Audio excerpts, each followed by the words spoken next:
Hi, happy Tuesday. It's Lisa Blaisdell. I hope that you are well today, enjoying this beautiful day. And today I want to talk about anxiety because a lot of people in this country suffer with anxiety and a lot of women suffer with anxiety. And I have spoken about this before, but it's been a while. And I thought I would share, if you have someone in your life that you love who suffers from anxiety, some things that you can do to help and support them because maybe they just need a little bit of encouragement. So, hi, Jennifer. So what is going on with especially women and anxiety? Well, let me give you some statistics first because this is actually shocking and this hurts my heart when I see how many women are suffering. 1 in 4 women have anxiety. 1 in 4 women have anxiety. 1 in 4 teenage girls are depressed. 2 out of 3 teenage girls are on antidepressant. So, and this is because cortisol supports our immune system and we are lacking in this. We're all messed up when it comes to our cortisol levels, okay? I'll give you a couple other statistics and then I'm gonna give you some tips on, hi McKenna. I'm gonna give you a few tips on what you can do if you yourself are struggling or if you have someone that you love. Maybe these tips will encourage them. 17 million American women underwent cosmetic surgery last year. And during menopause, the 2 biggest health diseases are heart disease and osteoporosis. So there's a lot that's disrupting. And I went to a talk about 1.5 years ago with an OBGYN, and she talked a lot about this because she sees a lot of this in her office. So, you know, this is a chronic issue that she sees with women, both young women, teenage women, and, you know, middle-aged, considered middle-aged women dealing with anxiety. So, you know, the problem is that we have a lot of toxins in our planet, a lot of digital media that contributes to these factors, and we do not have healthy levels of cortisol in our bodies. So 80% of our brain is, of our serotonin, mind you, 80% of our serotonin is formed in the gut. So we need to be taking care of our brains through our guts.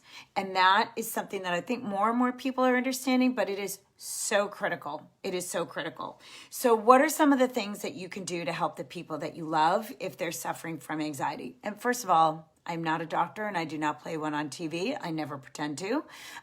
This is what I have learned from being in the health field, from listening to lectures, from listening to people much, much smarter than me. So here are a few things that you can do if you want to help the people that you love. Encourage them to exercise. Exercise is literally as powerful as a drug. Go outside, get in nature. Even scientifically, 10 minutes a day of walking can impact somebody for the better and can help their anxiety levels. I mean, that is so huge. It's free. Even if you live where it's cold, bundle up. My daughter just called me from Seattle. She said, Mom, it's freezing. It's kind of snowing, but she's walking. So that's really important. Getting into nature is so important. Meditation, yoga, really stilling our minds. I listened to an amazing podcast that I won't get into it about digital media and how we're so influenced by, you know, these screens. Put the screens down, go for a walk in nature. Hi, Joni. Okay, so let's talk about the gut connection because I mentioned that 80% of our serotonin, and if you don't know what serotonin is, it's a neurotransmitter that tells our brain when we're happy.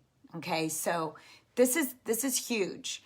And when we take medication for anxiety, it is sometimes messing with those serotonin levels. And believe me, I totally believe that there's a time and a place for the medication, but just know that it is going to impact your gut health. So what are some things that you can do? Healthy fats. This is critical.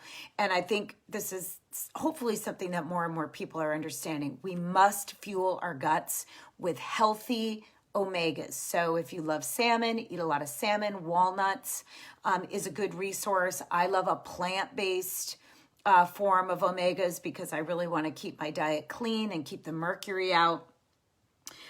You want to focus on high fiber foods, tons of fruits and vegetables.